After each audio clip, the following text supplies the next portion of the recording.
Әйелдер нені қалайды? Кез келген әйелдің үш қана қалауы болады. Оны еркектің ақшасы, гауһартас, мәңгі жастық деп ойласаңыз, мүлде қателесесіз. Өмір деген әлде қайда қарапайым. Бірінші қалауы жақындасу. Әйелдер еркектерге қарағанда тез араласқыш, әлеуметтік жақын жүреді. Олар әңгімелескенді жақсы көреді. Махаббат пен жақындасу туралы киноларды ұнатады. Еркектің ойымен жүрегінде не барын білгісі келеді.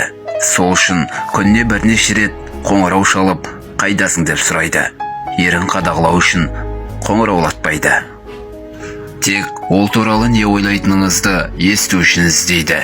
Әйел жағымсыз нәрсе айтып тұрса, дәл сол сезімді бастан кешіп тұрады. Сондықтан сүйіктісі көңілсіз болса, ол оны сөйлеттіруге барын салады. Ал еркек жалғыз қалғысы келіп тұрады.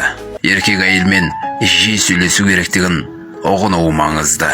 Оларды тыңдай білу, құшақтап шерін тарқатуға мүмкіндік беру қажет.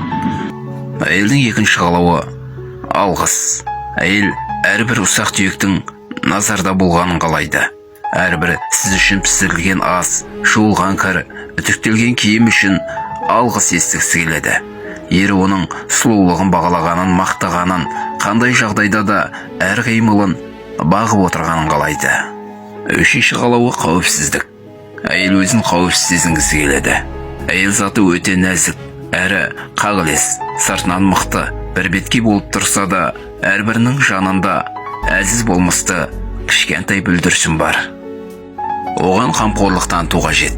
Өйткені қамқорлықсыз әйел нәзіктігінен айырылады.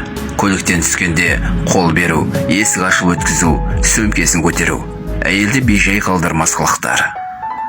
Мұндай қамқорлық үшін олар сүюге, сізбен мақтануға, сізге басын иіп өтуге бар. Қымбатты оқырман, мен бұл әңгімені жайдан-жай шығарып отырғаным жоқ. Ер мен әйелінің арасындағы қарым-қатынастың дұрыс болмауынан қаншама отбасылар бұзылып жатыр. Қаншама сәбилер тірі жетімге айналуда. Омар Хайямның мынадай жақсы сөзі бар.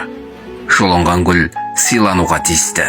Жазыла бастаған өлең аяқталуға, ал сүйікті әйелің бақытты болуға. Олай болмаса, әлің жетпес тірлікті бастамауың керек.